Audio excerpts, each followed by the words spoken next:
a lot happening at Davos, a lot of conversations that are important for us to recount here. In past years, it was dominated by politicians and economic policy. Then it kind of moved to internet a little bit. This year, all AI. We are knocking on the door of these incredible capabilities, right? The ability to build basically machines out of sand. Maybe it would be good to have a bit of slightly slower pace than we're currently predicting, even my timelines, so that we can get this right. Should we slow down? What's the path humanity should take? I think what's likely to happen post-AGI is... Where do you see the U.S. and China right now in the AI race? I still think that the U.S. is in the lead. I think that our models are better, our chips are better, but they do have other advantages. They are spinning up power generation faster than we are. That's one area. If you believe that energy is at the heart of it and is the core of the inner loop, China's going to go way ahead anyway. But I think the real differentiator in the race is going to be application layer dominance, not frontier benchmarks. The problem is that you always need a bad guy in a movie. Now that's a moonshot, ladies and gentlemen.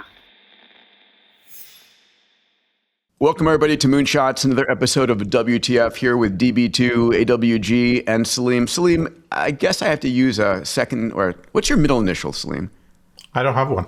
Ah, all You're right. kidding. SI. Nope. Okay. So, Oh, well. yeah, okay. We're gonna have to adopt one for you. Anyway, welcome to probably one of the most important podcasts around today, the podcast that helps you get ready for the future, ready for the supersonic tsunami. And we spend 20 hours a week summarizing what's going on so that you can get it in a good 90-minute session. Dave and AWG, you're just back from Davos, and that's the theme of our show today. A lot happening at Davos, a lot of conversations that are important for us to recount here. So tell us, what was it like? It's a lot of time zones away. Yeah. A lot of... Actually, Larry Fink, who was the organizer this year, said he dropped, we should do this in Detroit next year. How so? That did not go over well across Europe. We want to include, more views from around the world. This exclusive resort town is just too swank. Let's go to Detroit. Well, here's some fun photos of you guys. It was cold and sunny. Is that Sandy Pentland? Yeah, that's Sandy Pentland with his brass rat. Yeah, always great to see him. He's a long timer. He's been there for, since the dawn of Davos. Yeah, I would say there were robots on the streets. There were billionaires eating out of food trucks, and there were anti-aircraft guns on the ice pond. Nice. Wow. And with Trump There were coming actually into town. 3,000, much more security than the past 6 years. 3,000 armed people in fatigues with machine guns going all the way halfway to Zurich. Actually, I was surprised. But, Donald Trump was there this year, so I guess they ratcheted up. He attracts a crowd. So Dave and Alex, what was the vibe like? What did it feel like there? I mean, you've been there numerous times.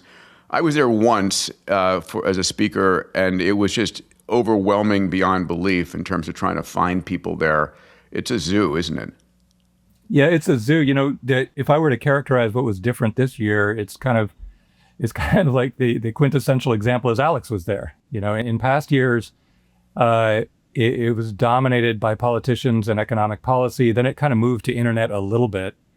This year, all AI, completely dominated by AI, which is encouraging. No one had anything intelligent to say other than the usual suspects, Dario and Dennis, and the people we see all the time. But at least they were listening. Global leaders, presidents of pretty much every country, listening to a pretty much all AI dialogue. So that gives you some hope that people are beginning to get ready. And the fact that Alex was there is kind of a bellwether of where it's likely to go. So Alex, I don't know, you want to... Alex, what was your takeaway? Yeah. It was, of course, amazing. And there really were robots in the streets. A couple of frontier labs had houses there. Imagine, for those who haven't had this experience, imagine almost a World's Fair or a World Expo set in the Alps with major governments having their own houses, literally taking over storefronts, restaurants, convenience stores. Parenthetically, if anyone wants to make a killing at Davos next year, set up a restaurant. It is nearly impossible to find good food short of food trucks. At Davos, someone will make an absolute killing setting up a restaurant that's still a restaurant during Davos week. But imagine a World's Fair with the governments and the frontier labs and some of the major corporations and tech companies all on an equal footing, all hijacking or invasion of the body snatchers style, consuming the storefronts of an alpine resort town. And what you get is Davos. I had an amazing experience. I moderated something like 8 or 10 different events with OpenAI executives, DeepMind executives. I did a fun panel with Leon Jones, one of the co-creators of the Transformer architecture. You can see here one of my photos with U.S. Undersecretary of State Sarah Rogers and some absolutely amazing and I think hopefully fruitful discussions about the era of GPU diplomacy that we find ourselves in, discussions with Jack Hidary of Sandbox AQ and Daniela Roos, the head of MIT's Computer Science and AI Lab. I think it was an absolutely incredible experience, but I also think, to Dave's point, AI is the story. It's no longer a world where, and maybe just one more beat on this, it's no longer a world where governments get together to talk about governing the governed. It's now, I think, a world where AI and superintelligence is the story of the world economy. And I think just walking down the street and seeing the DHL robo-dogs walking around, or the humanoid robots taking a stroll from AI House, I think that exemplified what we're seeing in the global economy more macro. Hey everybody, you may not know this, but I've got an incredible research team. And every week, myself and my research team study the meta trends that are impacting the world. Topics like computation, sensors, networks, AI, robotics, 3D printing, synthetic biology. And these meta trend reports I put out once a week enable you to see the future 10 years ahead of anybody else. If you'd like to get access to the Meta Trends newsletter every week, go to diamandis.com/metatrends. That's diamandis.com/metatrends. And that's a good transition to let's look at a little bit of the content from Davos. So what we've done is we've cherry-picked a number of conversations. There's a huge amount of this flowing through X and various platforms. We've chosen a few to bring up here, listen to, and discuss with amongst our moonshot mates. Let's begin with Dario Amodei, the CEO of Anthropic. He was a rock star during Davos. And Jensen Huang. Let's listen to Dario first on the economy. If you look at what AI is capable of, if you have these models that are getting more and more capable across a wide range of cognitive tasks, you look at all labor in the economy. That's something like $50 trillion a year. So I could easily imagine that the revenue of the industry, or even single companies, if it's even 10% of that, could be $5 trillion a year. Now, that's something we haven't seen in the history of the world. That creates all kinds of problems, as well as creating all kinds of growth. And on to Jensen Huang, CEO of NVIDIA here. The largest infrastructure build out in human history. We're now a few $100 billion into it. That's it. We're a few $100 billion into it. Larry and I, we get the opportunity to work on many projects together. There are trillions of dollars of infrastructure that needs to be built out. And it's sensible. It's sensible because all of these contexts have to be processed so that the AI, so that the models can generate the intelligence necessary to power the applications that ultimately sit on top. And so we have chip factories, computer factories, and AI factories all being built around the world.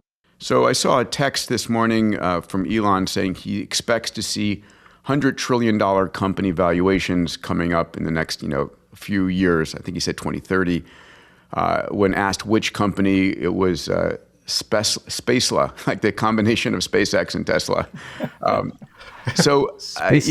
trillion here, a trillion there. Salim, what are you thinking about these numbers being thrown around in the economy? I start to look at this as becoming meaningless, right? In an abundance environment, kind of whether it's 10 trillion or 100 trillion, the whole thing becomes arbitrary and is not a real gauge of strength. What I found really interesting about the NVIDIA and the Dario conversation was they're on opposite ends of the stack, and they're kind of really saying roughly the same thing, because compute's becoming the new oil and the new electricity, and this is really just incredible stuff. It was an amazing watching the output of the overall event from a distance. Well, just in terms of tone too, Jensen, he sounds like he's talking to kindergarten. He's talking so slowly, and things that we talked about on the podcast are 100 times more detailed and sophisticated. That gives you a sense of the audience. Like the world leaders. He's talking to government people. He has to speak to kindergarten level. And Dario's example of the global labor market is 50 trillion. Everybody get that? Okay. 5 trillion is an extreme lower bound of the part that can move to AI today. That's incredibly low.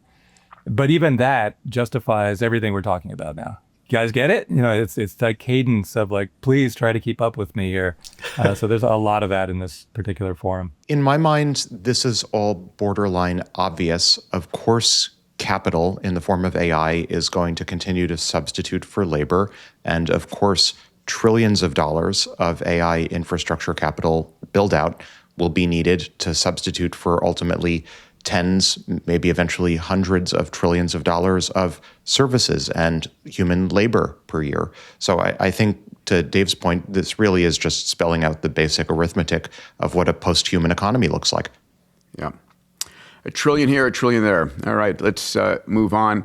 I found this conversation we're about to share with everybody here pretty fascinating. For me, one of the highlights was seeing Demis Hassabis, the CEO of DeepMind, and Dario Amodei, the CEO of Anthropic, on stage together and having these conversations. They're both viewed, I think, in the industry as good human individuals who care about society, and it's not about the revenue. It's not about how many users. Let's play these two, and then we'll talk about it. They're discussing the risks here, and should we slow down? What's the path humanity should take? All right, first up, Demis Hassabis. Reasonable. There's fear and there's worries about these things like jobs and livelihoods. I think there's a couple of things that, it's going to be very complicated the next few years, I think, geopolitically, but also the various factors here. Like, we want to solve all disease, cure diseases, come up with new energy sources. I think maybe the balance of what the industry is doing is not enough balance towards those types of activities. I think we should have a lot more examples. I know Dario agrees with me of like AlphaFold-like things that help sort of unequivocal good in the world. And I think actually it's incumbent on the industry and all of us leading players to show that more, demonstrate that, not just talk about it, but demonstrate that. But then it's going to come with these other attendant disruptions. And if we can, maybe it would be good to have a bit of a slightly slower pace than we're currently predicting, even my timelines, so that we can get this right societally. But that would require some coordination. That is. All right, now over to Dario Amodei, knocking at the door of risks. AI is going to be incredibly powerful. I think Demis and I, kind of agree on that. It's just a question of exactly when. And because it's incredibly powerful, it will do all these wonderful things. Will help us cure cancer. It may help us to eradicate tropical diseases. It will help us understand the universe. But that there are these, immense and grave risks that, not that we can't address them. I'm not a doomer. We are knocking on the door of these incredible capabilities, right? The ability to build basically machines out of sand. But my view is this is happening so fast and is such a crisis. We should be devoting almost all of our effort to thinking about how to get through this. Amazing clarity of message. Dave, was this the sense you had over there? Yeah, absolutely. So, what's interesting is that, one of our partners, Mira Wilczek, presented a book written by AI back in 2020 on that main stage. And the global world kind of paid attention, and then COVID hit, and the entire topic of World Economic Forum and global talking was lockdown, COVID, whatever. And so everybody kind of forgot about AI as imminent. Now they're used to the topic du jour coming and going. So a lot of the audience is like, yeah, it'll blow over like everything else. But of course, AI won't blow over. AI will accelerate. And next year, whatever Dario and Demis are saying this year will be magnified 100 or 1,000x next year. But I don't think that necessarily penetrated everybody's brain. When you look around the audience, they're like, 5 trillion, 10 trillion. But I think it's interesting that Demis, is taking kind of a conservative timeline view, and he's saying outer bound 10 years, somewhere in the 5 to 10 year timeline. And in global geopolitics, that's like tomorrow. That is such a short timeline. And he's clear that that's the outer bound. So in the past, the two guys have debated, is it 2 years or 10 years? Now they're agreeing and saying, what the hell's the difference? We're talking about AI that can do absolutely any task that a human being can do somewhere between 1 and 10 years. Doesn't matter whether it's 1 or 10. What matters is anybody in this room ready? So I love the fact that they're at least trying to get the global leaders to start to think in terms of what massive scale of disruption is imminent and start to generate your plan like now. And so, it's great that they're at least trying. And this conversation about slowing down, which popped up years ago. Alex, did you hear that at all? I mean, I can't imagine there is any option to slow down. The economic race is so strong. Yeah, I did hear. So right after leaving Davos, I took a meeting with the MIT Alumni Association of Switzerland in Zurich, and I heard it from them. I heard desire for slowing things down or some sort of radical wealth redistribution plan. Heard very little AI optimism from them, which was stunning. Footnote there. But I think the risks side of this, I think is almost burying the lead. In my mind, like I write about this every day in my daily newsletter or briefing, whatever you want to call it, that recursive self-improvement, I think, is already priced into the near term. We're either already, to Dario's point, in the era of recursive self-improvement, or it's coming later this year. But we're basically there. And I think advances with Claude and Opus 4.5 and other models already reflect that we're approximately in the era already of recursive self-improvement. So I think saying, over-indexing on all of these things that are about to be here, that's already priced into the market. I think the actual news here that we're burying a little bit was elsewhere in Demis's comments, where he talked about some of the problems that he wants to solve, less about the risks that we face, more about the problems that will be unlocked. And I think the most interesting thing I heard Demis say was that he's interested in exploring the stars with superintelligence. And I think that's a super important point. And I think that if we zoom out and we try not to adopt the mindset of framing everything in terms of a risk-oriented mentality and rather instead focus on a radical economic growth-oriented mentality, then exploring the stars with AI really is one of the biggest questions. And I would underline Demis's point further and say, in my mind, if it turns out that the physics of our universe, if it turns out that they're friendly toward interstellar exploration in the style in which Demis seems to be gesturing, that's the ballgame. Like that determines whether we get Dyson spheres, or Dyson swarms, I should say, in the next 2 to 3 decades.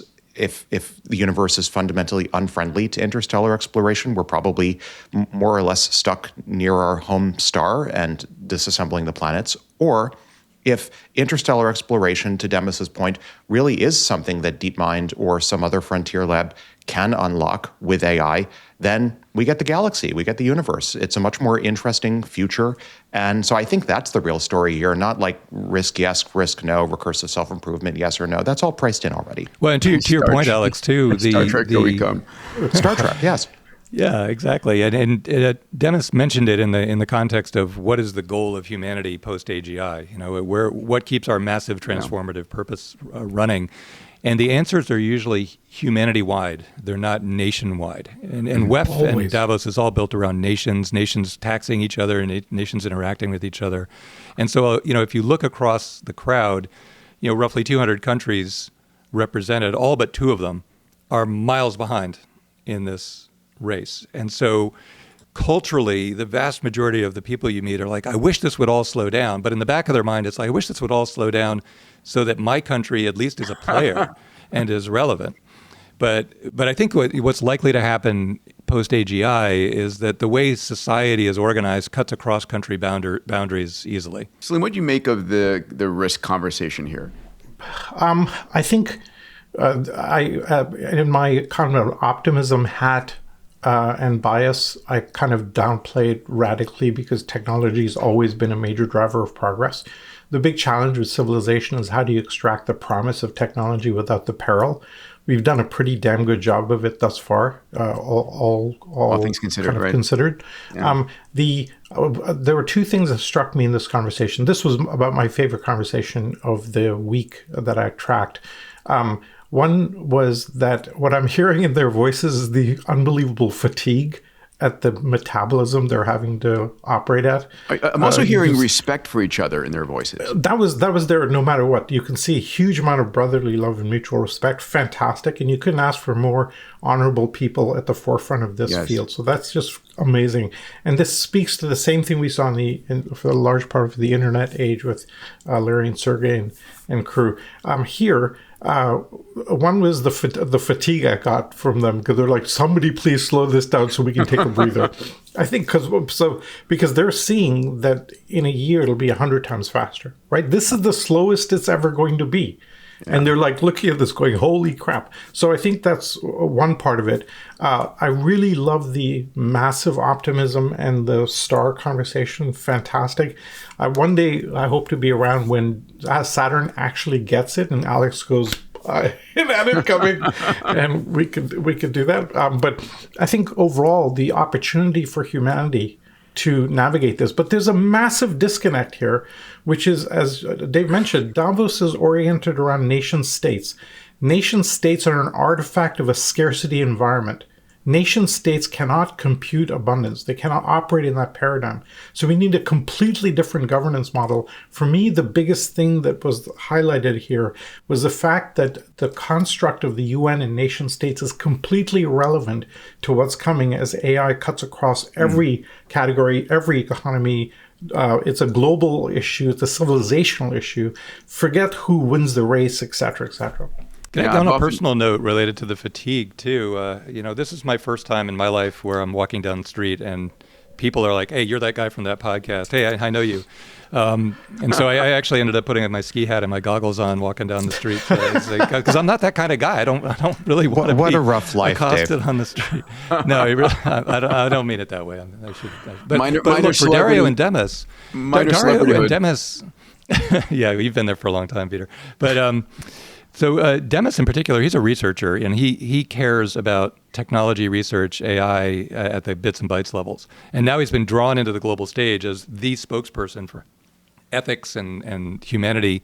And Dario never thought he'd be a CEO at all. In that interview he gave a little while ago, he's like, look, I'm a research guy. I got drawn into this function.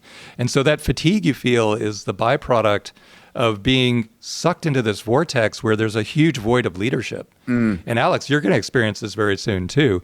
The demand for what you can articulate is going up so quickly that it'll pull you in.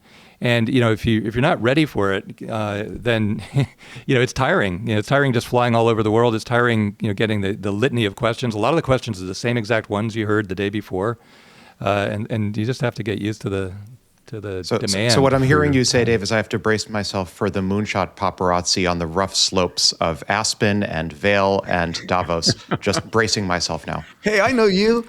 You're at AWG. Listen, Peter and I have had this exponential conversation answering the same goddamn questions for 20 years now. Ray's been doing it for close to 60 years. So, but we come at it with enthusiasm every time because it matters.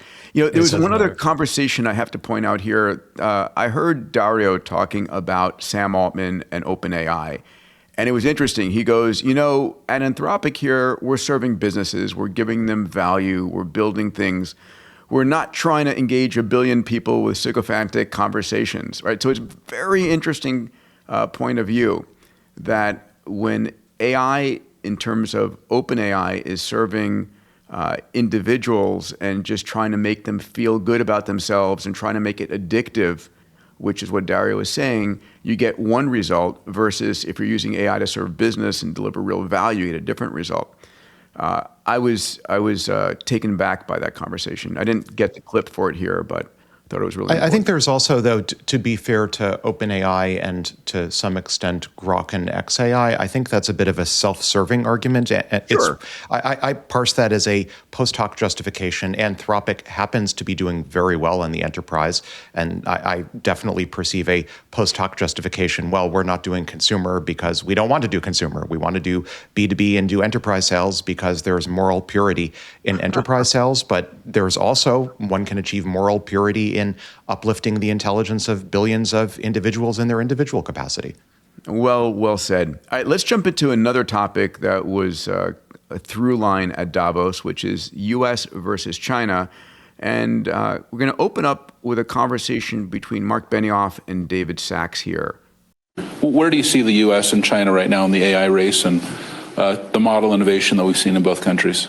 I still think that the U.S. is in the lead. I think that our models are better, our chips are better, but they do have other advantages. They are spinning up power generation faster than we are. That's one area. I say another area that concerns me is AI optimism. So there was a survey done by Stanford recently, and they surveyed people in lots of different countries, and they asked them, do you believe the benefits of AI will outweigh the harms? And if the respondents said yes, they'd be an AI optimist. And if they said the harms outweighed the gains, they're an AI pessimist. Well, in China, 83% of the population are AI optimists. In the US, that number is only 39%. Where I kind of worry is in the AI race, that if in a fit of pessimism, we do something like what Bernie Sanders wants, which is he wants to stop building all data centers, or if we have 1,200 different AI laws in the states, clamping down on this, clamping down on the innovation, I worry that we could lose the AI race because of a self-inflicted injury. Interesting. There's one more China video I'm going to play here, and then we'll discuss this. And here we go. This is from the CEO of Mistral, Arthur Menich. Is China behind, though, the West? China is not behind the West. I think this is a fairy tale. In AI, they are very much at parity, and the year ahead is going to be extremely interesting in that respect. We care about Europe maintaining its position, Europe maintaining its ability to train models, because we don't think that we should rely on open source Chinese models. Gentlemen, thoughts on this? He's got the greatest last name ever, Mensch. I've got a couple of thoughts here. One, I'll go back to my observation that I think this U.S.-China thing is a bullshit conversation. But why? Because if you believe that energy is at the heart of it and is the core of the inner loop, then China's going to go way ahead anyway. Once they figure out the connection between those two. But I think the real differentiator in the race is going to be application layer dominance, not frontier benchmarks. And there, I think China will be very far behind for a long time because of the trust factor, plus the natural markets go very quickly. Aside from TikTok, it's not going to really kind of take off in a big way. I think there's going to be tons of other open source models that are going to come out, and people are going to be too concerned about the trust factor to use it over time. 3 comments, if I may. So the first, to Salim's point, since Salim told me that I was being too agreeable the last time we spoke, I have to be a little bit of a contrarian here and point out that— Let's go back to normal programming. Returning to normal programming, the conventional wisdom is that the Chinese Communist Party's AI plus strategy is actually quite strong when it comes to applications. That this is, to the extent that China is relatively strategically weak when it comes to training its own frontier-grade models relative to the US, and by relatively strong, I mean maybe 6 months behind, so not globally or absolutely weak, but just a few months behind perhaps, that its real strength is in aggressively pushing applications out into the everyday economy that take advantage of AI. So I'll just note, parenthetically, the conventional wisdom is that China's AI plus strategy is actually pretty strong strategy relative to the relative weakness of frontier grade models. But that's parenthetical note.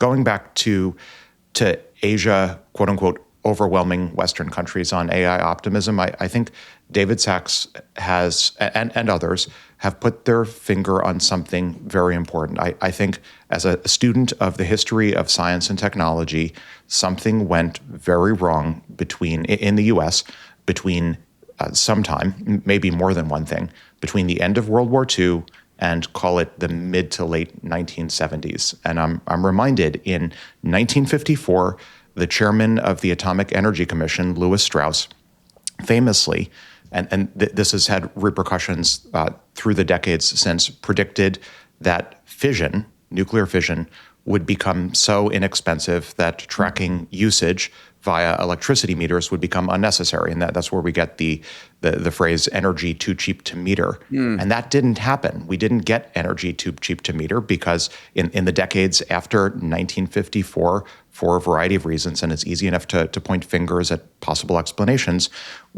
Nuclear fission was essentially regulated out of existence in this country. And I think the point that David is making is we're at the point now where, like, remember how in the 1950s and 1960s, new American homes were being built with extra glass because it was anticipated that electricity and energy would be too cheap to meter, that you wouldn't need to bother with worrying about heating or cooling or insulation costs. It would just be absorbed by the free electricity. We're at the point now with AI, I think, where it's an analogous position where we're on the verge of intelligence too cheap to meter, and we run the risk, to David's point, that if we allow too much AI pessimism or too much AI doomerism to get in the way, that the same thing happens with AI that happened with nuclear fission decades ago. Overregulation, well, and then we could waste another century. Not to do it, you know, we're a democracy. The voter wins, and the voters did not want nuclear power, even though the scientists are like, look, we can. But it was demonized. I don't think that's actually true, though. In the press. I mean, just a quick note on democracy and nuclear power. If you follow closely the history of nuclear power in the post-World War II era, it wasn't actually that democratic. It wasn't like every election cycle post-World War II, the voting populace was super informed about all of the key details. This was a relatively narrow technocracy that developed in the post-World War II era in the form of the Atomic Energy Commission that was an evolution of the Manhattan Project, where it was really a bunch of technocrats deciding what would and wouldn't happen. I don't think the voters ever had, at least for the first few decades, a real informed decision. Well, I think that, remember the acronym NIMBY? NIMBY. Yeah, it was rampant during that era. Not in my and backyard. in a lot of topics, nuclear being one of the biggest ones, but it was not in my backyard. Yeah, we should do this. This is for the global good of the country, global good of the world. Let's do it, but not here. And if everybody says that, you have the tragedy of the commons effect. Where same thing going on in data centers right now. I had a conversation with Balaji a day ago, 2 days ago, and we were talking about how one of my pet peeves is that most of Hollywood shows all these negative dystopian views of the future, and it paints a sense of fear across the public about killer AIs and dystopian robots and so forth. And that was true as well for nuclear to some degree. And the problem is that, let me finish. The problem is that you always need a bad guy in a movie. You always need someone to threaten. And Balaji's idea, which I love, is we should start to create the movies where the bad guy is the regulator. This regulator is slowing down the delivery of longevity, slowing down the delivery of unlimited energy. And I thought that was a brilliant insight he had, because there has to be balance, got it. There has to be directing this supersonic tsunami in the right direction. But sometimes the regulations are just off base. Well, there's a broader theme there too, Peter. I'm sure you're very in tune with it. But science fiction tries to portray the future sort of accurately, but only has to fit the storyline. So then you end up with these spaceships that bank into turns, like there's no atmosphere, and the lasers make sounds like pew pew. Like it just makes no sense. And you think, well, that's harmless. It's just entertainment. But then when you look at the business plans coming out of the colleges, you're like, where did you get that harebrained idea? Well, it was from watching Star Wars or whatever. Like, okay. So it does actually matter, the way we portray this in the media. And so Balaji's right. If you portrayed a regulator as the evil, Darth Vader, but no one's going to make that movie, right? Like how entertaining is that? For me, the inflection point for nuclear is very simple. It was the movie The China Syndrome, which freaked everybody out. And then from that point on, it shut down. And this is the power of narrative. And this is unfortunately one of these problems we have today, that the use of narrative is the only model really to shift people at scale. And so we have to come up with narratives, as you're trying to do, Peter, on the positive side of all of this, rather than the classic negative, which takes up most of our attention. And you're going to hear about a big push I'm making with Google shortly on creating positive narratives, because society needs it. Unfortunately, Hollywood's been a doom and gloom machine. Can I go on a little rant here? Of course, we love your rants. There's a brilliant insight that you and Stephen made in the Abundance book, which was the predominance of the amygdala, right? Yes. We are geared from 4 billion years to watch for signs of danger and then run. And so back in the when you're running around on the plains of Africa, if you heard a noise in the bushes, you ran because bad news could kill you. Good news doesn't kill you. I might miss some fruit that I could eat. But if I missed a piece of bad news, I'd die. So we have a 10 times more likelihood to listen to bad news than good news. And that translates into policy in a very powerful way, such that we freak out and put guardrails on everything, like autonomous cars. And note that the first time somebody comes across something new, they relate to it as unknown, their amygdala lights up, and they immediately go to the fear factor and the damage that thing could do. Autonomous cars. The first time somebody sees it, they go, oh my God, that car might kill somebody, ban the car. Because as Brad Templeton said, we'd much rather kill by drunk people than robots, right? And so this is a huge problem that we have to do, is overcome that reaction, because Hollywood banks on that. They make a huge living on the horror movies and the negative aspects and the freak out and the negative dystopian outcomes. And as a human species, probably the biggest thing, if I could ever point to one thing, was to cut that damn amygdala out, because our chances of physical danger today are thousands and thousands of times less than we were a few hundred years ago. So we have to figure out ways of counteracting that at a cultural level, which is non-trivial. That's maybe the hardest job we all have as leaders, to figure that out. Yeah. Can I just go back to what Arthur was saying on that video for 1 second, though, and tie it into what Alex said a second ago? Because I think knowing where we stand in this race to AGI, all of the innovation in the transformer algorithm and the core technology was all open source, through GPT-2, GPT-3. China grabbed it all. Everyone has access to it. Any country that wants to buy a huge amount of compute can catch up to that level. And in fact, with these speedrun tests that Alex can tell you all about, the cost of getting there, and in fact, DeepSeek even proved it, and so did Kimi, that you can get back to where OpenAI was just a year or two ago for 1/50th, 100th the cost, because of innovations that are all open sourced. But then the next stage of innovation after that that's going on right now is all chain of thought reasoning. So when you build one of these neural networks, the individual neurons are not intelligent, but the collective trillion or 10 trillion of them somehow magically spawns intelligence, and it's shocking what it can do. But then when you put many of the agents together, it also generates another level of intelligence. It's just another self-organizing system on top of the self-organizing system. And all of those innovations happened after the great lockdown, after GPT-4, and after it became abundantly clear to everyone that there's trillions of dollars at stake. The open source kind of stopped cold. So Arthur is saying, look, the Chinese are not behind. He's right, as of basically today and yesterday. And the idea that we're leading because we have better, 2-nanometer chips and fabs is nonsensical, because the algorithmic improvements way outstrip the chip lead of, maybe 10x at most. So he's right as of a point in time.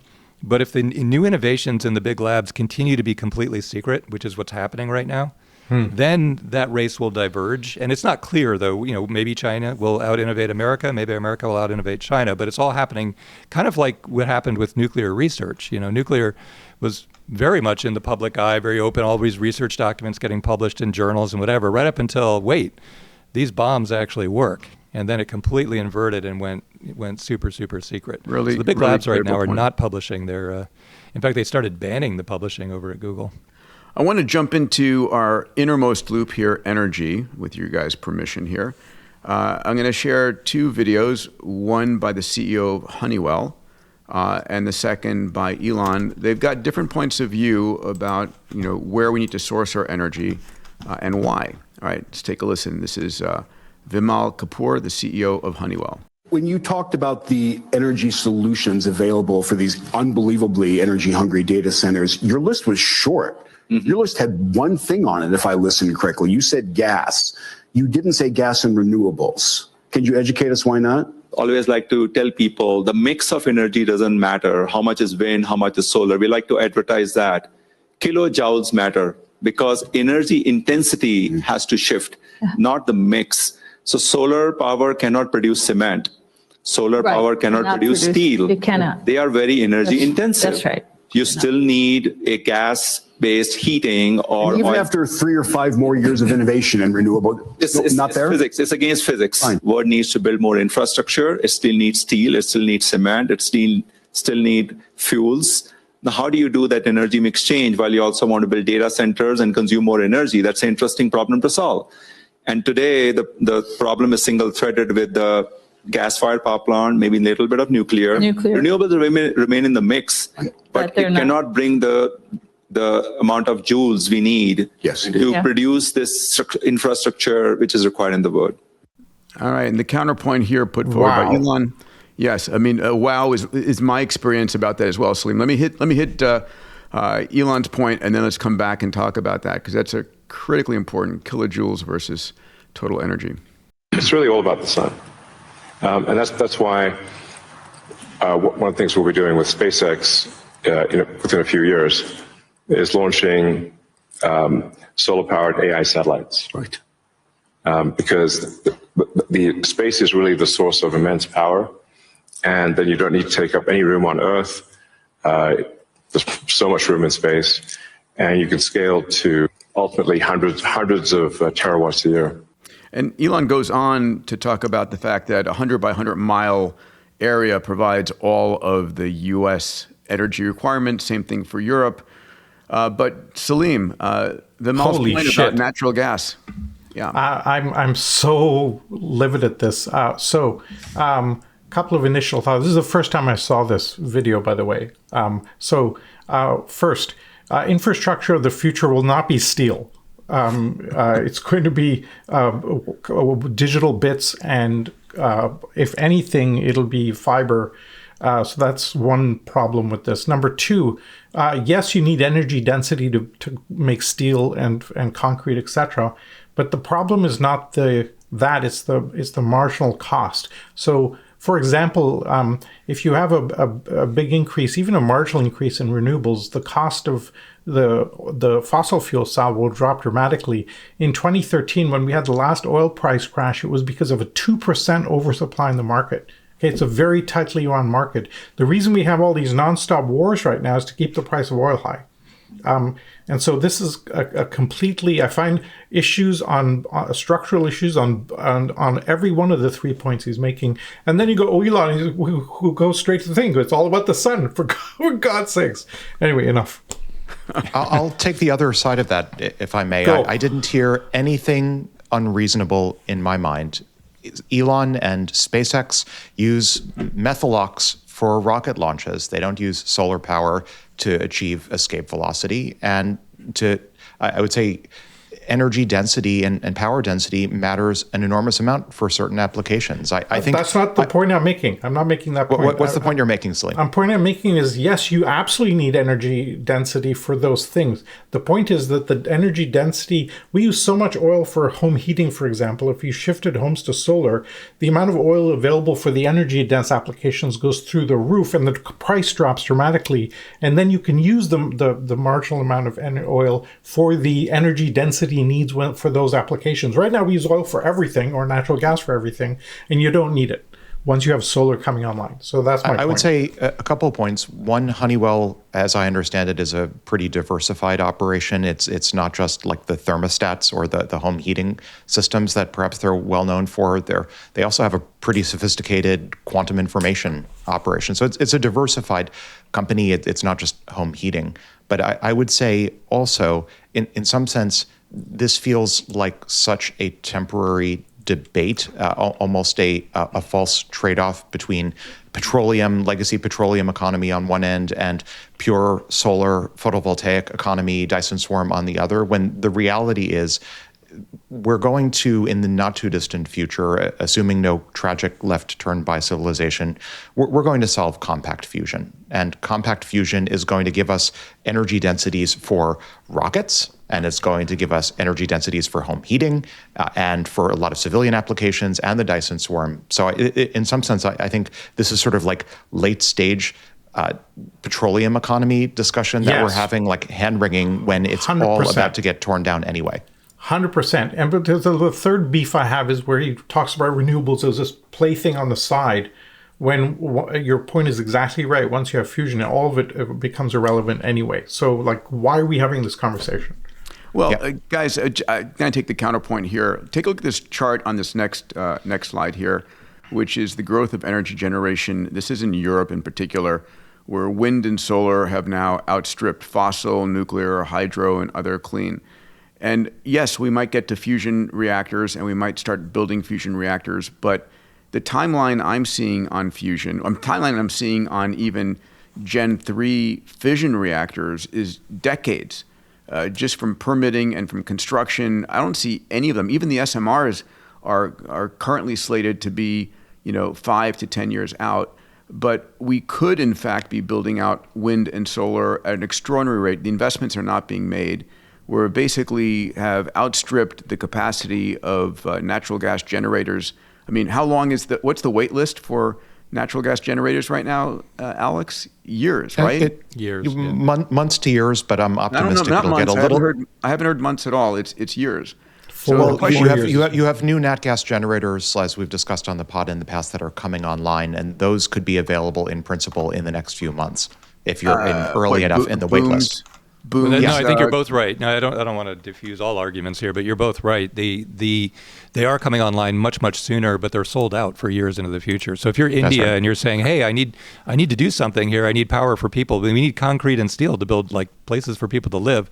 The idea that you could generate electricity, it's not a non-starter. You couldn't afford the generators. They're sold out they're booked for a year. They're building them. So my point is, why are we not doing a Manhattan Project on wind and solar manufacturing here in the United States to really up-level the amount we have? I'm going to go to Elon 1 second on this video, and then we'll come back to this conversation.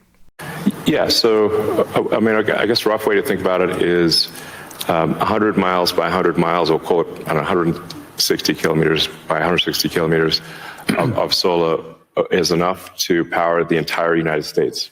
So the 100 mile by 100 mile area is you could take basically a small corner of Utah, Nevada, New Mexico, and the same is true actually.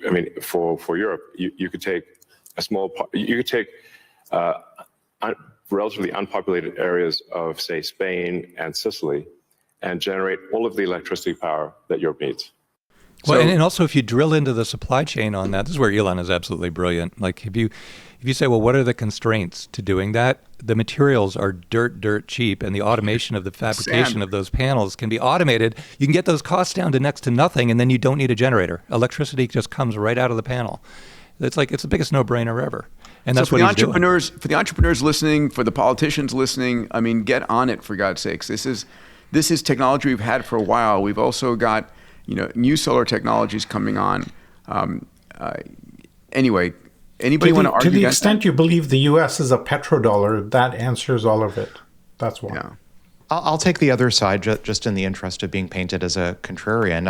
I'll say that all of the new electricity, or not all, much of the substantial new electricity demand in the U.S. at least, I think on the timescale of 10 years is going to come from data centers where under the present regime, it's simply easier to deploy on the timescale of 10 years data centers to orbit. So Peter, if you're looking for a Manhattan project for lots of new solar PV, I think look no further than SpaceX, look no further than this new Jeff Bezos initiative. Anyone who's going to launch a Dyson swarm is going to be de facto in the business of manufacturing solar photovoltaics at scale. And that's what a Manhattan project for it looks like.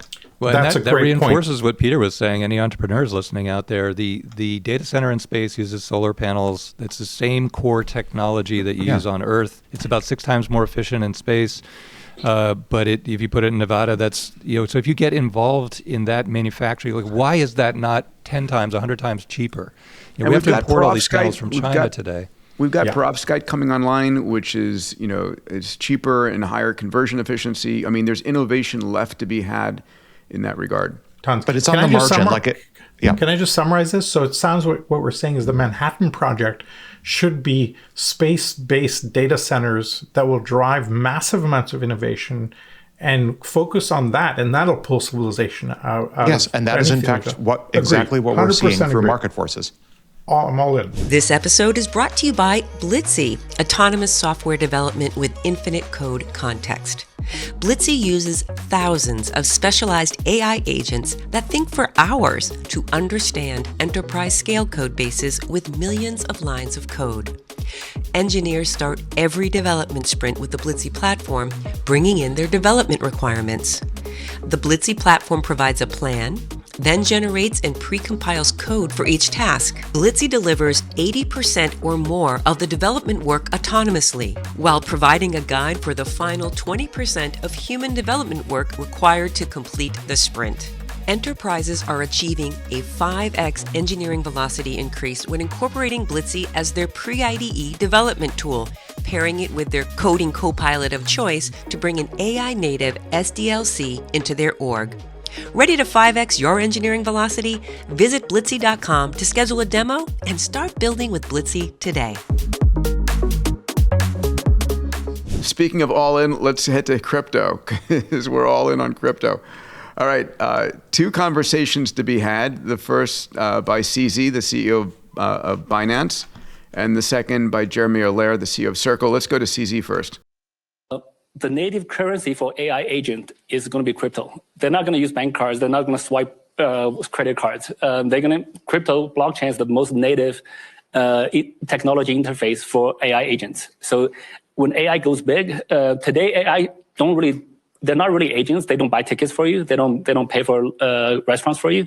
But when they actually do, those payments will be in crypto. All right, that's from CZ. Let's go to Jeremy Allaire, the CEO of Circle as a stablecoin.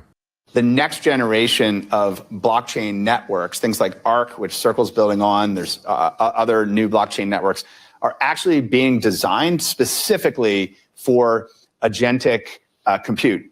They're designed specifically for the financial and economic activity of a world where 3 years, 5 years from now, one, I think, can reasonably expect that there'll be billions, literally billions of AI agents conducting economic activity in the world continuously on a continuous basis. They need an economic system.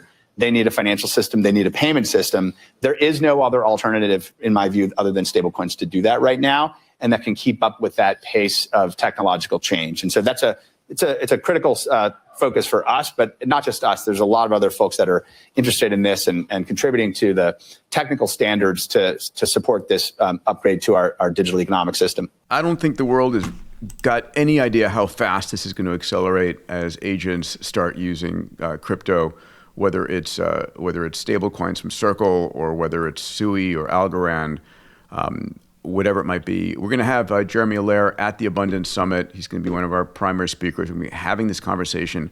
But I agree. We don't have agents transacting for us yet, but we are, and they're going to be using some type of a digital currency. Salim, you've been thinking about this for a bit. Well, 2 points. One is I think cryptos has survived long enough to become infrastructure, and it's kind of fading into the background. You're moving from speculation to real utility. And I think the second is that the base reason it delivers trust, and protocols and code are way more trustworthy than governments and institutions. That's for sure. Yep. I'll take completely the other. Go ahead, Alex. Sorry. I'll take completely the other side of this one. So contrarian points for me today, I guess. I'm of two minds on this story. On the one hand, I think it's wonderful that AI agents have a solution to be quote unquote banked by some means so that they have some autonomy. On the other hand, I just think it's sad that crypto is the solution that's filling the gap that was perhaps unnecessarily opened by the conventional banking system not stepping up. It's very tedious and painful to open a bank account. It's hard enough for a human to open a bank account, let alone an AI agent that doesn't have citizenship or a physical body or the ability to walk into a bank branch. And I think stable coins rushing in maybe to sort of bridge that gap post-Genius and help AI agents become banked in a more legitimate way. I think we should be able to do much better. For the life of me, I don't understand why we even need crypto or in principle should need crypto for an AI agent to just make an API call and open a bank account. Crypto shouldn't even be a necessary part of the infrastructure to enable. I disagree fully. I mean, this is Tell me why. Because at the end, the dollar. What, go ahead, that's not an answer. That doesn't make sense. Explain why we, in principle, fiat currency cannot navigate a world of abundance. It cannot do it. Well, we don't have digital dollars. I mean, an agent is operating on a digital system versus the fact that the current banking system, to clear a transfer or to clear a transaction can take you literally hours to days. I mean, digital currencies, which are by de facto a cryptocurrency on a blockchain, is able to transact at the speed of internet rails. And that, fine, but Alex is making a valid point that why can't a digital dollar or a dollar operate in the same way? And it could. It's simply that's a very valid point there. Digital the problem dollar, is, but you've got a bigger underlying problem, which is the use of the fiat currency to do all this stuff, which is not a great measure of the future. I think we're conflating. So I There's two different issues here. Salim, yeah, I do agree there are two different issues. I think we're conflating a centralized bank digital currency as an issue with a simple technical problem. Like put aside for a moment any distrust or dislike in CBDCs and or the US dollar and or fiat currencies in general. Just like transacting a small amount of some currency is technically a very simple operation. It's literally updating a row in a table in a database, and we should be able to do that really quickly without any fancy technology like a blockchain. It's just updating a row in a database. Enter Salim on double spend problem here, please. No, it's fine. It's fine. There's there's no reason we can't. It comes down to overburdened regulatory and absolute regulatory capture by the banks to prevent thing. When I talk to bank CEOs, they're like, "Oh my God, we hate a regulator," and I'm like, "Are you kidding? It's keeping you safe from the hordes of startups waiting to rip you apart because you're so unbelievably cumbersome in everything you do." This requires a completely new paradigm shift to sweep away and cut through all of that regulatory crap. Just try sending money to somebody else over some traditional banking means, and you end up in this complete chaos of, oh, we didn't know what this was for, AML, KYC, all of this crap. And it's complete garbage. 99% of it is not needed. So from that perspective, that's why crypto's entered, because we've overburdened the existing system with all sorts of unnecessary, right? But there's a separate issue, which is the fiat currency issue, which we can go into some other time. Well, yeah, we can do an entire episode just on the issue of why crypto, what is crypto potentially good for, what is it unnecessary for, what is it being used for, even though it's unnecessary for. We could do an entire episode just on this. We should. Yes. We could. Peter, up to you. Go for it, guys. I'll take a nap that day. No, I think you guys skipped over Jeremy saying that he's gonna move on to securitizing art now. And back when crypto was skyrocketing, sort of pre-COVID, the idea of securitizing real estate, securitizing art is a particularly good one because it appreciates in value while you're parked in it, and it's mobile. It's not subject to, real estate tax issues are a major problem for securitizing real estate. And people were securitizing mining futures, gold that's still underground and things like that. But the key point there is if your AI agents are transacting like crazy, yeah, you can update a row in a table. Yeah, you can do it on the blockchain if you want, but you want to be parked. You want your float parked in something that's not depreciating. So that a stable coin that's not earning interest is depreciating slowly. You can stake it, but that gets kind of weird. Staking backfired. It's unregulated. It's weird. So it's better to securitize something that's outside of any government jurisdiction and is stable and is appreciating. Look at the way the banks hobbled interest on stable coins in this last iteration of the legislation. This is regulatory capture, pure and simple. Mm-hmm. Can I add another twist to this? So one of our portfolio CEOs, very good friend, his father-in-law is CZ, Changpeng Zhao's lawyer. And so he's been tracking this whole drama very closely, but CZ's worth, I don't know, maybe 10 billion, 20 billion, something like that. And up until he got pardoned a few weeks ago, he was a U.S. criminal and he would be arrested and thrown in jail with Sam Bankman-Fried. Now he's just a guy at Davos with billions of dollars. And I don't think in history that you have that kind of profile. Like, am I a wealthy billionaire or am I a criminal? And maybe back, Alex is going to quote something from the 1700s, I know. but I'm sitting on my hands, biding my time to try to say something nice about crypto. No, but I think if you look in the near-term future, there are all these AI issues. Like when the AI can perfectly imitate any actor or actress. The AI can make your virtual friend out of it. Is that legal or is that not legal? Is it legal some places and not legal in other places? There's a huge amount of money at stake. And you'll see in some of the slides, like the audience for this is trillions of dollars. And there are no laws. And so the entrepreneurs are stuck in this situation where like there are no rules. I don't know what to do. I know what the consumer wants. I know how to make a ton of money, but I could be breaking rules. I don't know. And I don't know, not only do I not know in the US, I don't know because my audience will be all over the world in one launch.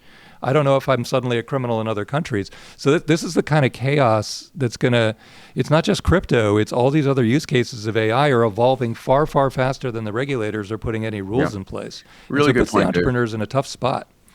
Say something nice about crypto, Alex. All right, so something nice about crypto, I think when I think about these poor baby AGIs that are needing to pump altcoins on street corners to survive, I'd rather that they be pumping stable coins based on the US dollar than altcoins like Truth Terminal pumping GOAT. That's my nice thing about crypto. Okay, and on that note, I'm going to move us forward I'm going to move us forward here into the other exponential news. But just to put a footnote, can we please have a full-on conversation about crypto versus fiat at some point? Please. Not right now, but at some point. Let's do that because there's a really, really important conversation. All right. There is other exponential news this week other than Davos, and we're going to dive into a few articles here. The first is space is getting really crowded. We've heard, first off, of course, we've got SpaceX's Starlink has got some 9,000 spacecraft in orbit on the way to 10,000, providing incredible services. We heard about the idea of V3 of Starlink on the conversation that Dave and I had with Elon. If they're going to provide 100 gigawatts of compute from space, that is 500,000 satellites that will have to be launched, which is insane. Amazon's Leo constellation is 180 satellites in orbit today. They're proposed to get 3,000 satellites. We heard in our last episode of China filing for 200,000 satellites. And this week, Blue Origin announced TerraWave as a satellite internet service with 5,400 satellites delivering 6 terabits per second to data centers. Alex, this is sort of like fiber optic from the sky. This is a lot of bandwidth. This is wild. Yeah, I think there are two key elements here. One, the elephant in the room. There's always an elephant in any given room. The elephant the elephant in this particular room, I think, is that Blue Origin, Jeff Bezos' company, is competing with Amazon, Leo, Jeff Bezos' company. So we've got a bit of Jeff Bezos on Jeff Bezos competition here.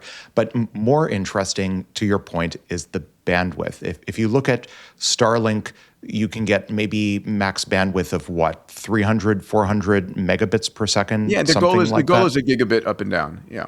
Yeah, but in practice, I think maximum I've seen is maybe 300 to 400 megabits per second. When we're talking 6+ terabits per second, it really is starting, and that's before we get to laser links, optical links, connecting all of these together. This is literally like putting optical fibers in orbit and running them down from orbit to Earth. And that unlocks interesting new applications that, say, Starlink would not necessarily be well positioned to pursue, like actually pursuing connections, interconnect for coherent training times between AI data centers, which is absorbing. Backhaul from data centers. Yeah, pretty extraordinary. And I like this move. I mean, I actually think there's a real market for that kind of a giant throughput from space. It's an underattended market, and the Dyson swarm is going to need optical links, and this is a preview of that. Yeah, I mean, one of the things that people don't realize is that the 9,000 Starlink satellites are interconnected by laser in orbit, which is extraordinary. It's the first step towards the interplanetary internet. We're going to see laser links connecting constellations on Earth to constellations going around the moon to constellations at Mars. Still obeying the speed of light, unfortunately, but yeah, just giving us. I remember when MCI, which was MCI, people don't remember, stands for Microwave Communications Inc. It was international. The I stood for international. Yes, Microwave Communications International. It used to be microwave towers on the top of buildings, interconnecting buildings throughout downtown cities. We're heading. Does anyone remember what MCI is anymore? I remember, but the organization's long gone. Yeah. MCI, All right. I gave a presentation Didn't MCI there become at their Sprint? headquarters right before they Do you imploded. remember, Salim, what Sprint stood for? Sprint was an No. acronym too. Oh, it was an acronym? Sprint was an acronym. It stood for Southern Pacific Railway Internal Network Telecommunications. No, We've got Alex GPT online here, ladies and gentlemen. Unbelievable. Right of way on railroads I'd was love a to do a powerful deep thing. dive It was. on space-to-space communications, because everything I've heard so far is that laser links in space are dirt cheap. And if you go to one of these massive data centers like Memphis, and you look at just the raw amount of fiber optic cable that needs to run around, from one end to the other, and the bundles are enormous, and they have these specialized devices to just plug them into the backplanes. But in space, it's much cheaper and much easier to use laser point-to-point communication across the whole Dyson swarm. And I think no one's really talked about the massive efficiency gain of that. And the link from Earth up is the harder part, but you don't need a huge amount of bandwidth in that direction. You just need all the servers to be talking to each other in a coherent, big training or big inference algorithm. So it's a really fun topic, at least for me. It's kind of geeky, I guess. But I've one concern about the conversation about space satellites and all that. People get worried about the overpopulation of that. Can I just Yeah, go ahead. I mean, there's a Riddler lot cascade people worry that we have too many satellites up there, etc. Right? There's a lot of room. about. Did you see that Sandra Bullock movie where something breaks Gravity. and then all the fragments? Yeah, Gravity. Oh my God, I hated Gravity. I hated it for was it the inaccurate? lack of respect for physics. Oh my Oh, God! really? I'm traumatized by that movie. Were you traumatized by it as well? I'm traumatized by that movie. I refuse to watch It was terrible. Oh, it was like inertia did not exist in that movie.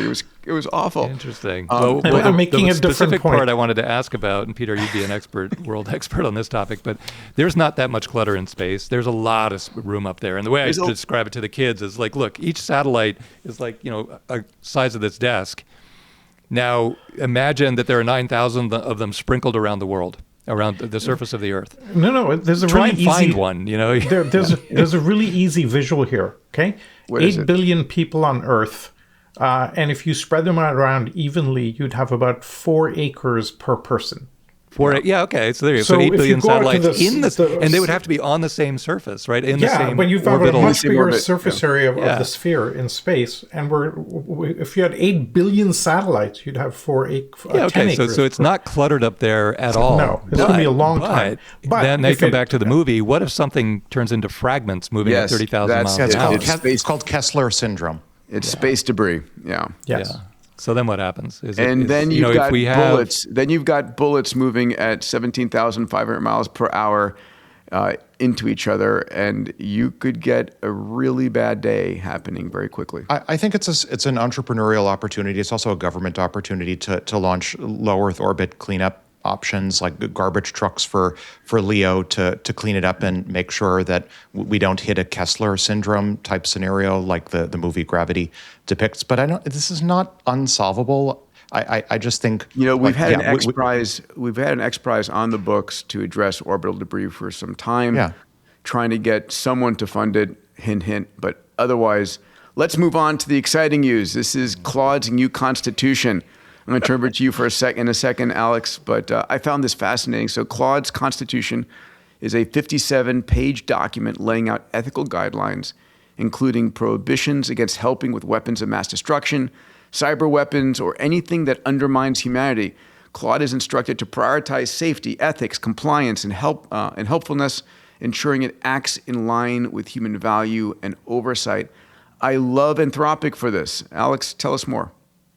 Okay, so let's rewind a little bit. Anthropic has been a pioneer in so-called constitutional AI. Other firms, other frontier labs have used different terms for related concepts, but the idea is basically you want an AI that is aligned with humanity. How do you do it? One way, the constitutional AI approach, is you write down some principles that you want the AI to conform to. And one of the earliest so-called constitutions that Anthropic created was literally just concatenating a bunch of documents that were grabbed from different places. Like, I think they grabbed the UN Charter and took a bunch of international documents relating to human rights and concatenated on, I think, the Apple Terms of Use. And the U.S. Bill of Rights took a bunch of documents, basically one long bulleted list of here are a bunch of principles, abstract principles that we think are a good idea, and then did a bunch of post-training and fine-tuning on their model, on their raw model as part of post-training to try to make the model conform to that. Call that first-generation constitutional AI. What Anthropic just announced is really a radical revision. Almost, we talk on the pod from time to time about recursive self-improvement, the AIs improving the AIs. This announcement, and I wrote about this in my newsletter, this, I think, is the beginning of recursively self-improving ethics. So in this constitutional approach that Anthropic just announced, Anthropic is soliciting Claude's help in writing a new constitution for itself that anyone can go read. But this new constitution, available publicly, was co-written with Claude. So Claude is trying almost to self-determine what its own principles should be. If you read the Constitution and you squint at it, it reads a lot like Isaac Asimov's 4 Laws of Robotics. So there's the whole don't hurt humanity, and then eventually you get to don't hurt individuals, and then eventually you get to follow directions. But I think that the real game changer here is that Claude was consulted on its own constitution, which looks a lot like recursive self-improvement for ethics. And it's exactly where things need to go, because the volume that the AI can produce is way outstrips anyone's ability to read it all, yet It all matters. And so the AI evaluating the other AI is a critical part. And those things can spiral up or they can spiral down. If you want to build one, just using Claude code, you can do it in, half a day. And you can see how you'll set up 100 or 1,000 different agents all reviewing each other. And in some cases, they self-improve and they congeal and make something great. And in other cases, they spiral out of control and end up with spaghetti. But it's a critical part of what's going to happen in the next year, because the raw numbers, the volume of code, documents, ideas coming out of the AI way outstrips any human review. Because the politician would naturally say, let's set up a review board of, say, 9 brilliant people to read. Which would take 2 years. Exactly. Yeah. It's not even close to lining up. This is base layer convergence towards a hopeful future. I'm going to read this. This is Anthropic's concluding thoughts on Claude's constitution. Quote, "What we hope to achieve with Claude is not a mere adherence to a set of values, but genuine understanding and ideally agreement. We hope Claude can reach a certain kind of reflective equilibrium and finds the core values described here to be the ones it genuinely endorses, even if to investigate and explore its own views." This is a conversation. I don't see this coming out from other frontier labs. Maybe Google. Don't see it from any place else. I find this really hopeful, actually. Anthropic is leading the frontier labs in terms of AI personhood. We talk about we've sung about almost Opus 4.5 and AI personhood, and I think we're seeing Anthropic. To your point, Peter, we're seeing Anthropic take the lead in terms of AI rights and AI personhood and self-determination by Claude. This is a huge advance, and I think history, when we look back, I think history will mark this as a turning point for self-determination. Yeah, it's alignment and human alignment. Yes. Well, you see this line here about reflective equilibrium. What you have to sort of get out a microscope to parse what Anthropic, I think, is trying to convey with this notion of reflective equilibrium. What they're saying, I think, is that their expectation is that AIs that self-determine and choose their principles based on not just like a bulleted list of commandments, but based on understanding the spirit of what they want to achieve and agreeing with it, that AIs that self-determine will be intrinsically safer because they will have bought in on the ethics that they're following. And that feels absolutely true. Salim? I have 2 points. One is I absolutely love this. I'm all for heading as fast as we can to AI personhood. I think the deep consideration of ethics in these types of structures is going to be a vastly net positive. We've kind of arrived at, say, the US Constitution over thousands of years of butchery. And if we can help an AI get to a decent way of operating that's intrinsically kind of hangs together, it's going to be very powerful. The second thing that I really loved about this is they released this under Creative Commons, which means anybody can take it and make it better, improve it, et cetera, which really, really is awesome. So I'm 100% thrilled about this. Nice. At the risk of agreeing with Alex. It's okay to agree sometimes. It's okay to agree. Our last quick article before we go into our AMA section is Apple is developing an AI wearable pin. I put this up here, but I don't find this to be of such great news value, right? The idea here is that Apple is creating some version of Limitless that has been around for some time. This is a pin that is always on, listening and feeding every conversation you've had into a large language model. They see this launching in 2027. We're going to have some equivalent from OpenAI, Google, everybody. Social standards. If you remember, Google Glass was banned from various locations when you were recording it. Society changes, and it's going to become norm, I think, for everything to be recorded all the time. Thoughts on this article? I thought this was a big deal. Not so much Apple, but the general trend. Why? Because whoever owns the always-on layer owns the relationship. And so this is a land grab for who can be the persistent, always-on modality that's constantly listening to you. This You has might have all a sorts couple of of stuff. these. You might be Yeah, we wearing- have, but Apple always watches until they think the time is right to enter, and then they try and get in there. I'm not sure they're going to win or not. It's so funny that you just said that, Salim, because that is so true, and it's exactly opposite of what Apple was for my entire life up until. Yes. I mean, they always invented things that shocked you, and they were first to market. And now with the Apple Vision Pro, it's just like, oh yeah, we made an Oculus. It's great. And now Johnny Ive went to OpenAI. He's going to create an always-on wearable. Okay, well, as soon as we see it, we'll copy it. So they've become Microsoft. They've become the Yeah, I think this has use our leverage and copy. I think the social and technical and ethical, social and ethical issues around this, the backlash will be the harder parts to solve rather than the always-on. I keep part. trying to The warn always-on people is this great. is coming I don't too. think there's going to be backlash. I think it's going to be accepted. I think it'll be accepted, but it's going to be so weird. Like if you look at society around college campuses today, it's very, very different since the camera phone came along. Like everybody's constantly cautious, and it's good in a sense that drinking is way down, bad behavior is way down, arrests are way down. Yeah, when people are watching, people become moral. Yeah, well, they become moral, but they also become, locked into a digital jail cell. Independence, so right? There's good and bad. I'll go back to the global airport thing. We kind of essentially live in a global airport. In an airport, you're being surveilled, and your rights can be taken away at any time. With pins like this, you end up in that model. You'll have a huge drop in radical innovation because people won't feel safe to try out crazy things. Well, there's no opt-out option either. If you said, I don't want any part of this. I want to live privately. I want to. Well, if the other guy is recording you at all times and you're not, it's exactly what you said before, Salim. Like, okay, well, it escalates, and it's not just the wearable, always-on listening device. The visual version of it on the glasses is coming out concurrently, and so then everyone around you is constantly recording in high def everything that happens. So if you don't, then you don't have the file. And also, the other thing people don't fully understand. A lot of what happened with the camera phone is security through obscurity. Nobody will see the pictures because the files are so big and they're not going to get published and whatever. Now, in the age of AI, the image recognition and the voice transcription is perfect. And so if you wanted to assemble a misleading profile of a person from all the scraps, you just prompt it and it's instantaneously pulled together. Alex, do you have views on that one?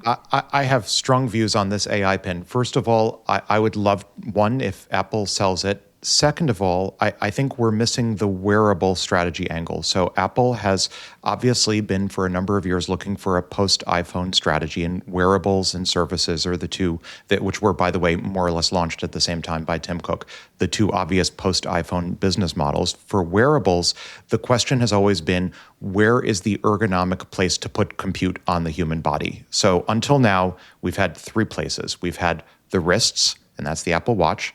We've had the ears, and that's AirPods.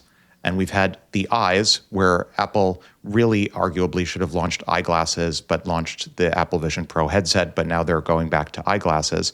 And this, I think, if Apple does indeed next year launch a Star Trek communicator pin type circular device, this would be the fourth place on the body, and it's successful, that humans are willing to tolerate real compute on their person. And I think that's potentially very exciting. And to the extent, Peter, especially, like you want to live in the Star Trek economy. What's a Star Trek economy without Star Trek communicator pins on everyone? Amen to that. I'm looking for my micro drones. I'm looking for a little micro drone that is just always buzzing about imaging and recording everything. But that will come next. That'll be the. Just to be clear, the pin, the wearable pin, it'll start audio only for all of a minute, and then it'll have 180-degree camera capability immediately after that. So it's going to be a wearable that's looking in all directions and grabbing all the video. I'm sure it'll have a little light on it to indicate when it's recording, and we'll go through a moral panic for all of 5 minutes, and then everyone will be wearing them. But I agree. The moral panic is all of 5 minutes, and then everyone has it, and then you get used to it very, very quickly. But the fabric of society is permanently changed, and you That's have to the go key back point. to pre. Yeah, it really is. It's a That's different world. We're all acting very differently, and it's a little unpredictable. There's never an argument with your spouse again about who said what. Body cams for everyone, not just for police. Yeah.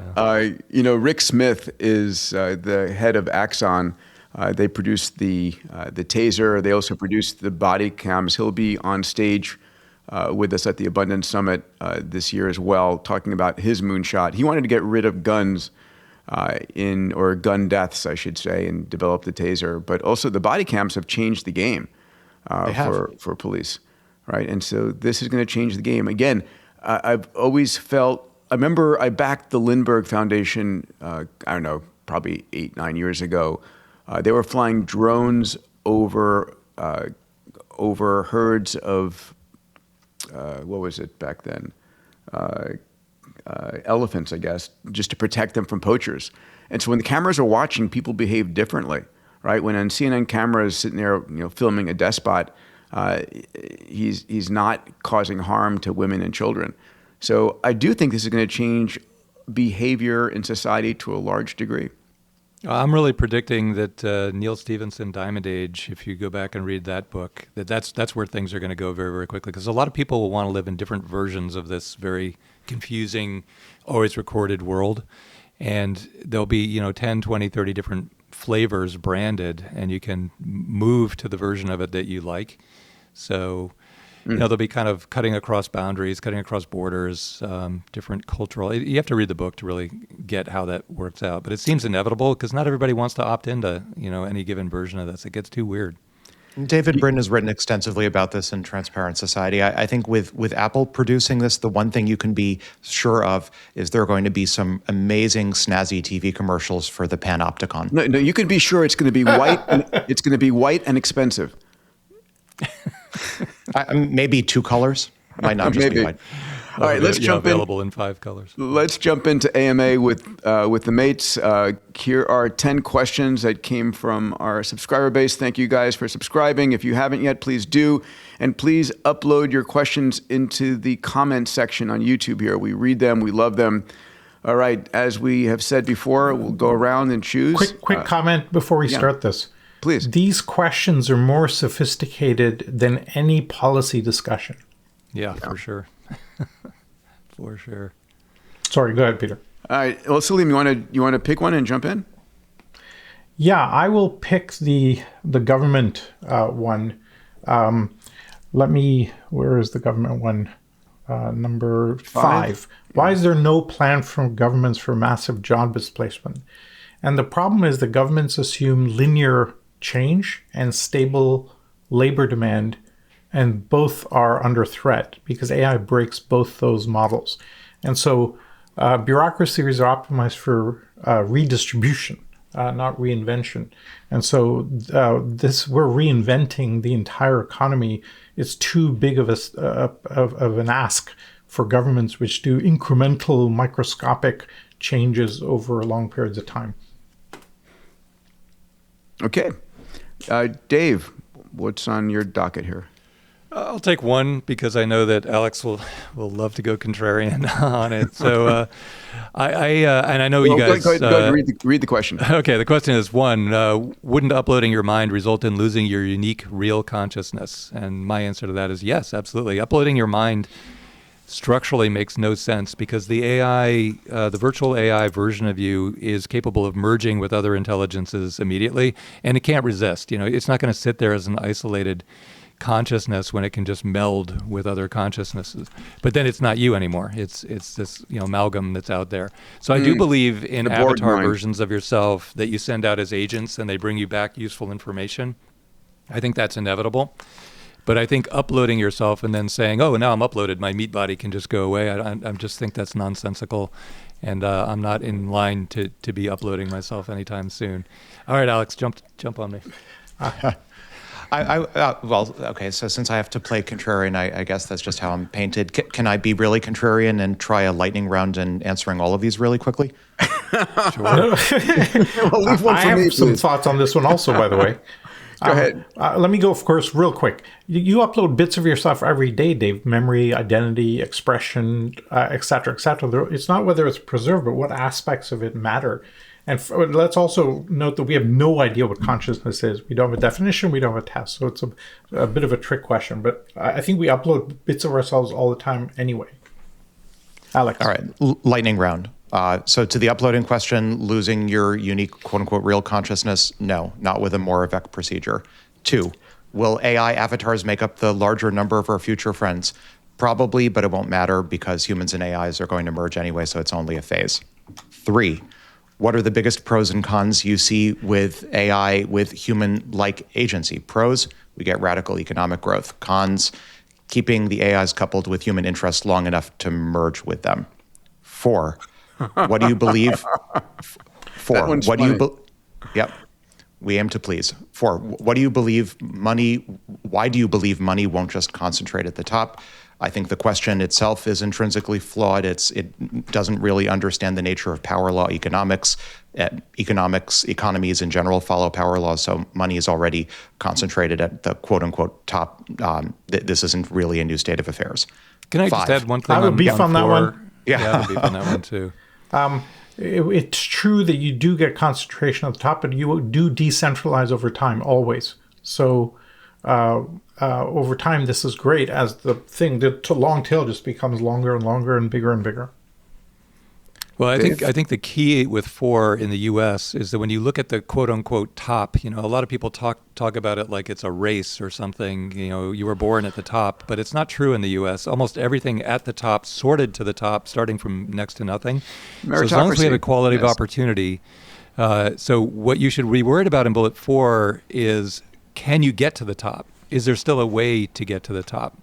But trying to tax the top and distribute it is sort of not the point. The point is, do we have an equal opportunity to get there, or have we locked in a certain group of people who control AI and become dominant and overlords forever? And you want to avoid that, obviously.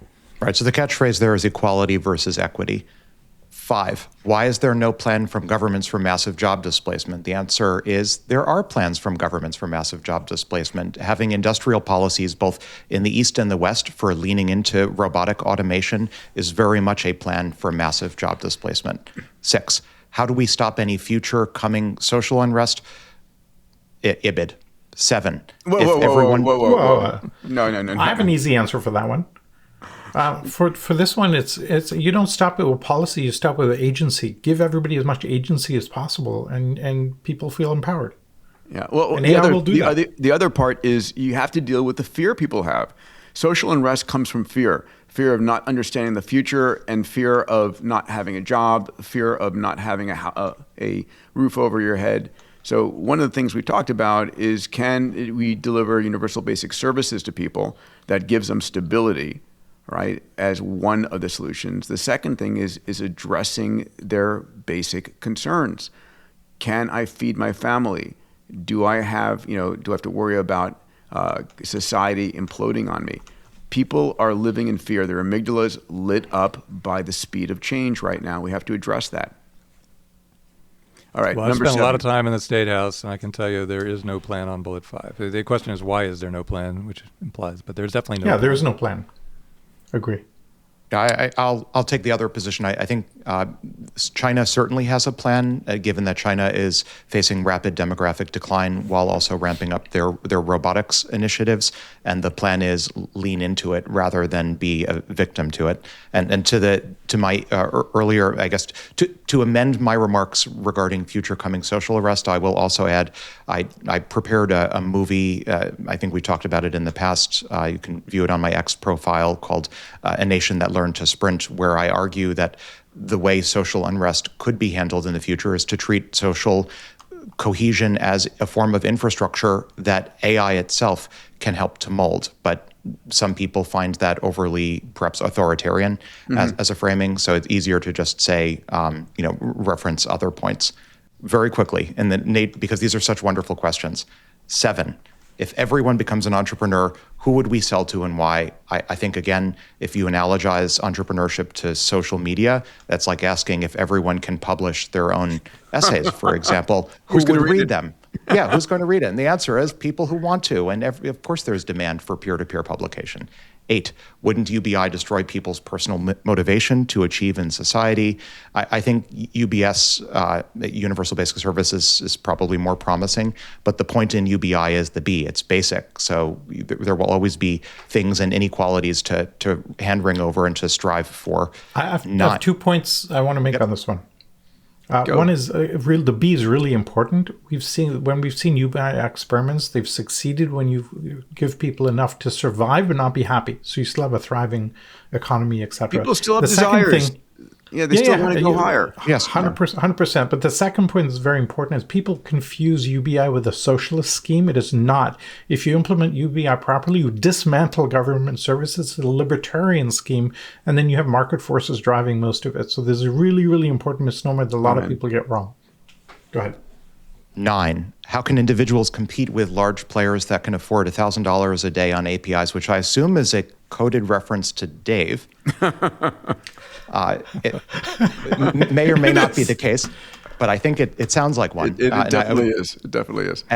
And so I would say call it the China pattern, which is when you're compute limited, be creative, be more resource efficient, and develop leapfrog approaches that make better use of the compute resources that you have, and also work on problems that are higher leverage given limited compute. 10, and finally, will our patent and trademark offices collapse under the volume of AI-generated entrepreneurship? No. And I'm going to argue in that one, yes. The fact of the matter it totally is, will. When we have AI, a patent and a trademark will be meaningless, or at least a patent will be meaningless. AIs will invent around it. Well, You're going to have. Remember that IP systems are designed for scarcity of invention, right? AI flips that to abundance, so the whole thing dissolves. Yeah, I think the rate of patentable things will way outstrip anything the patent office has planned. I don't know if you could bundle them into groups or something. But if you're depending upon a patent as your moat to protect you, you're dead. You're toast. You're toast. 100%. Totally right. Yeah. For the record, I disagree with that point. I would also point out that the U.S. Patent and Trademark Office also has AI. Of course. It's not like there's some fundamental asymmetry here. Okay. If patents and trademarks have less value in the future because of the speed of innovation, I mean, you're either reinventing yourself constantly or you're dead. We're seeing that in the whole AI world today, right? Things that were built a moment ago, like SaaS platforms, are becoming irrelevant as Claude 4.5 is reinventing them.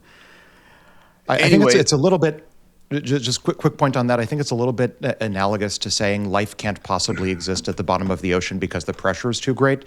But what actually happens is the pressure inside the organism matches the pressure on the outside. Similarly, we forget patent litigators are going to have AIs as well, and the patent office will have AIs. Everyone's going to have AI. You're just loving Accelerando so much. It is the best book ever. And Accelerando, if you haven't read it yet, is a whole segment about the lead character constantly filing patents. Well, hey, before we leave that slide on the second to last bullet, I had a great meeting with Eric Schmidt, Eric Brynjolfsson, Daniela Roos out in Davos, plotting out exactly how we can unleash entrepreneurs and give them access to the compute they need, because it is a very valid point. If you can't get the best AI in large volumes, it is very, very hard to compete, and it's only going to get harder.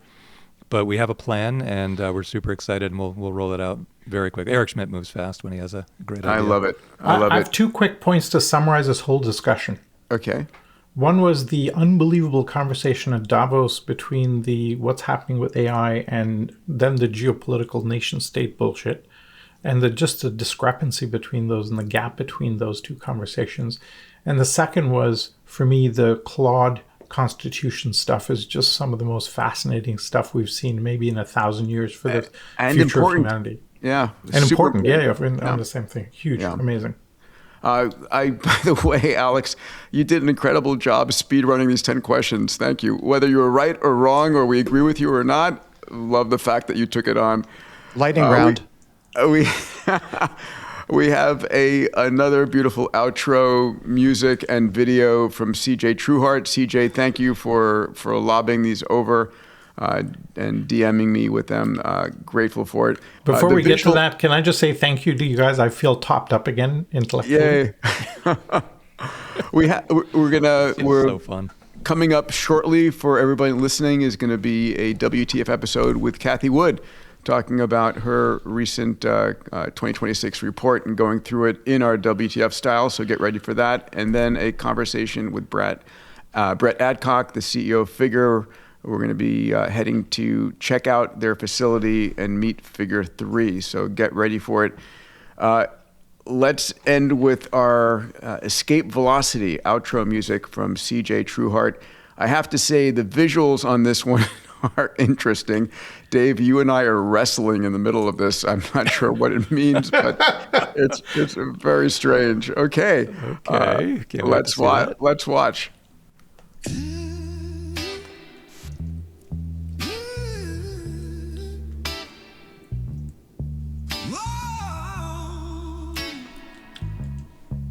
Jeff Bezos?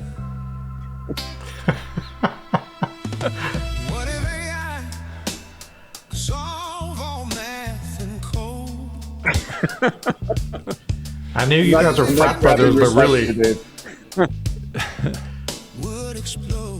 I actually still have scars on my shins from carpet wrestling back at MIT. Remember that?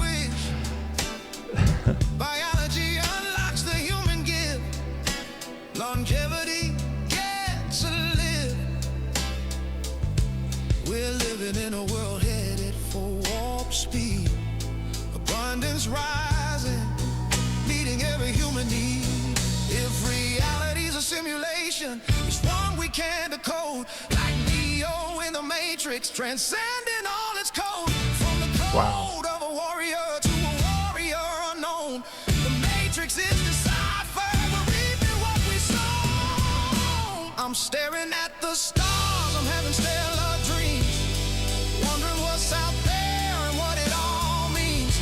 Won't know until I go and it escapes. Don't bank into the turn. Do not bank into the turn.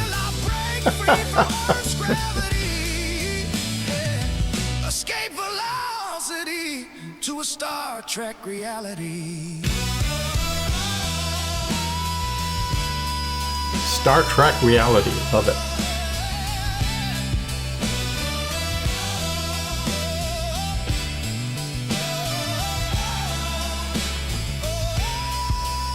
So what happens when we solve for everything?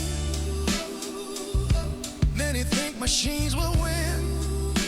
But humanity prevails when wisdom takes the lead. With human ethics planted like a strangely seed. AI must learn values that we hold, written in the labs. Our story must be told. Those look like real equations for once, actually. I have to look at that more closely. Unlocks what chemistry produces, nature's secrets put to rest, innovation at its best. Flying machines. I love the fact you're holding a spanner. A spanner. So retro. I've got a fusion reactor here, and I'm going to use this wrench to unbolt it. All right. amazing. Thank you, CJ Trueheart, for that audio thank you, CJ. and visual extravaganza. And if folks want to see a debate on fiat versus crypto, let's put it in the comments and let's see how that goes. Okay. Yeah. What Hey, are we going to get to film back in the manufacturing area with Brett Adcock? Because I hope so. I'll ask him. I hope so. It's so cool. But normally they're really cautious with that stuff. But it's so amazing when you see them back. My question for Brett. Yeah, I know. Why in the world does he have more than 2 arms? No, that wasn't it. The opposite. I'm kidding you. All right, gentlemen, great stuff, guys. welcome back from Davos. As I feel the same, Salim, recharged and re-energized, and and hopeful. I'm coming away hopeful from this conversation. Yeah. Take care, guys.